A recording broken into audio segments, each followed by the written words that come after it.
Garden. Elara thought the lighthouse was the loneliest place in the world. It stood on a fist of rock, surrounded by a swirling gray sea.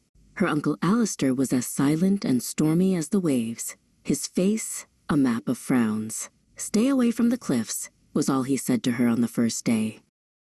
Days were long and quiet. Elara explored the small island, a place of wind-bitten grass and screeching gulls. One afternoon, tucked behind the lighthouse, she found a heavy wooden door set into an old stone wall she hadn't noticed before. It was locked tight, the keyhole rusted and dark. That evening, a boy with hair the color of seaweed appeared on the shore, collecting driftwood. "That's the old garden," he said, nodding towards the wall when Elara asked. "No one's been inside for years." His name was Finn, and he knew the island's secrets. "My mum said the key was lost to the sea," Finn explained, "but I reckon it's still around here somewhere." He promised to help her look. For the first time since she'd arrived, Elara felt a tiny spark of hope. They searched for days. They combed the beach and tapped the stones of the wall. Finally, inside the lighthouse, tucked away in a dusty box of old nautical charts, Elara found it. A single, heavy iron key, shaped like a curling wave. The lock groaned, but the door swung open.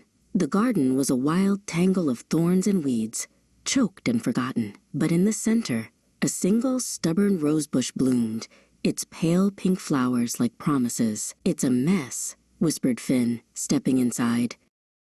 "It's not a mess," Elara said, a fierce determination in her voice. "It's just sleeping." They started that very day, pulling at the stubborn weeds and clearing the tangled vines.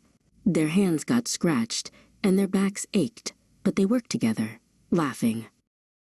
One afternoon, Uncle Alistair stood at the garden door, his shadow falling long across the path they had cleared. He didn't say anything, just watched them work, his face unreadable.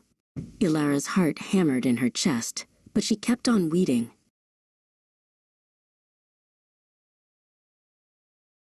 The next morning, Elara found a pair of sturdy gardening gloves and a small trowel left on the doorstep. There was no note. She looked up at the lighthouse window, where she thought she saw a curtain twitch. She knew they were from her uncle. Weeks passed. The garden began to breathe again. Shoots of green pushed through the dark earth. Finn brought seeds from his mother's garden on the mainland, and they planted them in careful rows. The scent of salt and soil filled the air.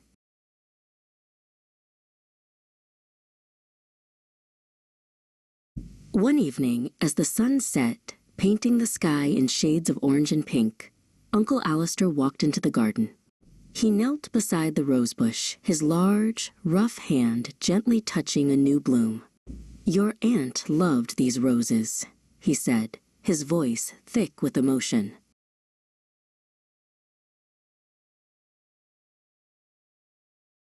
He began to tell her stories about the garden, about the woman who had tended it with so much love.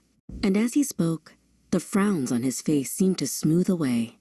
The lighthouse no longer felt like the loneliest place in the world. It felt like home, a place where even the most forgotten things could grow again.